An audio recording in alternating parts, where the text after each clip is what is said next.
From the Bible, we learn something very clear. Israel is not better than the nations. Israel is not above the nations. Israel is not superior to the nations.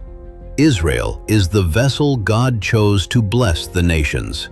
But when people forget the God who chose the vessel itself can become an idol. Let's begin. There was a day in the wilderness when Israel was surrounded by death. The journey had become heavy, the desert was burning, and the people began to speak against God and against Moses. Then, the story takes a terrifying turn. Venomous snakes came among them, and many Israelites were bitten. This was not a small problem. This was death moving through the camp. The people came to Moses and confessed, "We sinned when we spoke against the Lord and against you." So Moses prayed for them. And then God gave a strange command. In Numbers 21, the Lord told Moses to make a snake and put it up on a pole so that anyone who was bitten could look at it and live. Moses obeyed. He made a bronze serpent and lifted it up. Numbers 21 says that when anyone who had been bitten looked at the bronze serpent, they lived. But from the beginning, the point was not the serpent. The point was the God who showed mercy. But the story did not end in the wilderness. Centuries later, that same bronze serpent appears again in the days of King Hezekiah. And by then, something tragic had happened. The people had taken the object God once used for healing, and they had turned it into an object of worship. In 2 Kings 18, Hezekiah broke into pieces the bronze snake Moses had made, because up to that time, the Israelites had been burning incense to it. They even called it Nehushtan. Think about what that means. An object connected to deliverance became a trap. A sign that once pointed people to God began to replace God in their hearts. Hezekiah did not destroy it because Moses had been wrong to make it. Moses made it because God commanded him. Hezekiah destroyed it because the people had changed its meaning. They no longer saw it as an instrument. They treated it like an idol. This gives us a principle we must carry carefully. When God uses a vessel, the vessel is not the source. The bronze serpent had no power in itself. It could not forgive sin. It could not remove judgment. It could not defeat death by its own nature. It was a God-given instrument for a specific moment. That is why the story is so important. The same object can be used by God in one generation and abused by man in another. The problem is not that God uses instruments. God uses people, nations, signs, prophets, kings, covenants, and even physical objects. The danger begins when the human heart clings to the instrument and forgets the one who used it. We begin by receiving a gift from God. Then slowly, if we are not careful, we start honoring the gift more than the giver. This is where the story helps us understand Israel. The Bible clearly teaches that Israel was chosen by God. But the Bible does not teach that Israel was chosen because Israel was superior to the other nations. Deuteronomy 7 says that the Lord chose Israel not because they were more numerous than other peoples, but because he loved them and kept the oath he swore to their ancestors. That is a completely different foundation. Israel's calling is not built on ethnic greatness, human strength, or national superiority. It is built on God's covenant faithfulness. This matters because many people misunderstand the word chosen. They hear it as pride. They hear it as status. They hear it as domination. But in the Bible, the choice begins with God's grace, not Israel's greatness. Then God defines Israel's calling in Exodus 19. He says Israel will be his treasured possession, a kingdom of priests and a holy nation. That phrase is important. A priest is not chosen for self-glory. A priest is chosen for service. A priest carries responsibility before God and on behalf of others. So when God calls Israel a kingdom of priests, he is not saying, "You exist above the nations." He is saying, "You have a role among the nations." Israel was called to carry the knowledge of the one true God in a world filled with idols.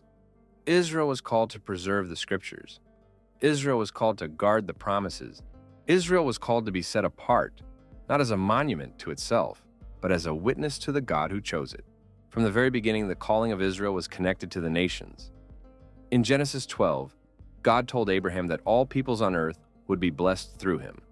That promise comes before Sinai, before the temple, before the kingdom of David, before the prophets, and before the exile. The direction of the promise was already outward. God chose Abraham so blessing could reach the families of the earth. Isaiah 49 continues the same vision when God says his servant will be a light for the nations, so that his salvation may reach to the ends of the earth. That means Israel's election was never meant to become a closed circle, it was a channel. The blessing was given to Israel, but it was never meant to stop with Israel. This is why the words of Jesus in John 4 are so powerful. Speaking to the Samaritan woman, Jesus says, "Salvation is from the Jews." That sentence is not a small detail. Yeshua did not present salvation as something detached from Israel's story. He did not speak as though God's plan began in Rome, or in later church tradition, or in a religion disconnected from the Hebrew scriptures. Salvation is from the Jews because the covenants were given to Israel. The prophets spoke to Israel, the scriptures were preserved through Israel, and the Messiah himself came through Israel. Jesus was not an abstract spiritual symbol floating above history. Yeshua was born into the people of Israel, circumcised on the 8th day, raised within the world of the Torah, and revealed as the promised Messiah of Israel. And here the story becomes even deeper, because Jesus himself connects his mission to the bronze serpent.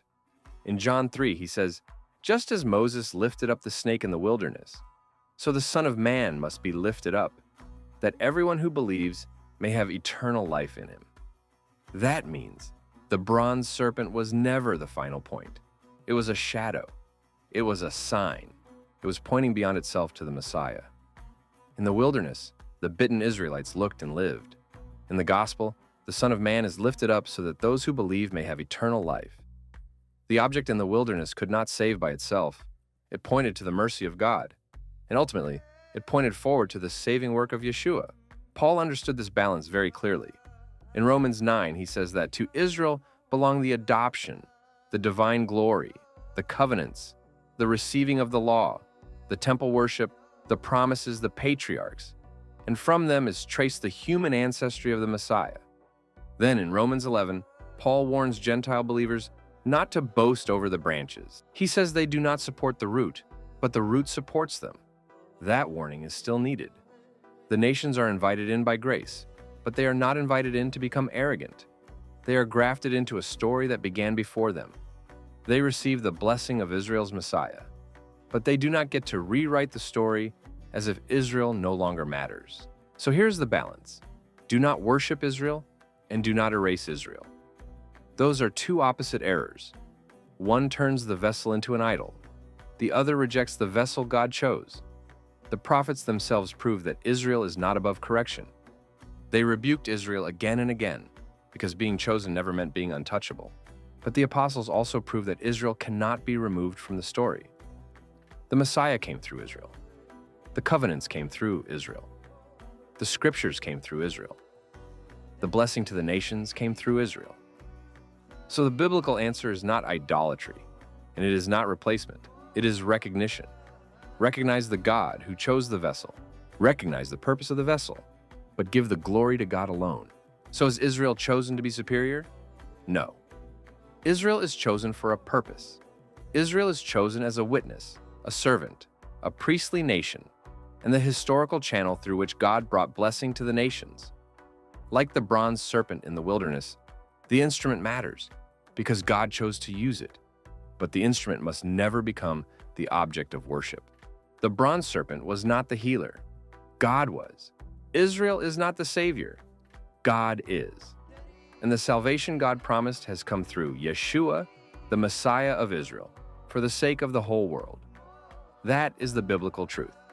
Not worshiping Israel, not erasing Israel, but seeing the God of Israel, who keeps his promises, uses whom he chooses, and alone has the power to save. If you've made it this far, thank you for watching and being part of this journey with me. Now I invite you to check out this recommended video right here. And if you're hungry for more eye-opening content, hit the subscribe button and let's keep learning together.